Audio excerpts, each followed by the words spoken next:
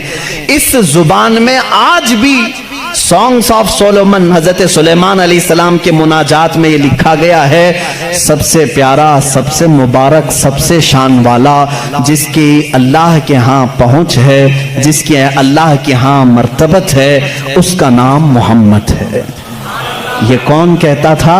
سلیمان علیہ السلام۔ اور نام لفظ محمد آج بھی موجود ہے، عبرانی زبان میں آج بھی لفظ محمد، اور اس کے ساتھ لفظ ام آیا۔ ام کہتے ہیں بڑا محترم شخص جس کی سارے لوگ عزت کریں، سلیمان علیہ السلام کہتے ہیں وہ ام ہے، ام ہے۔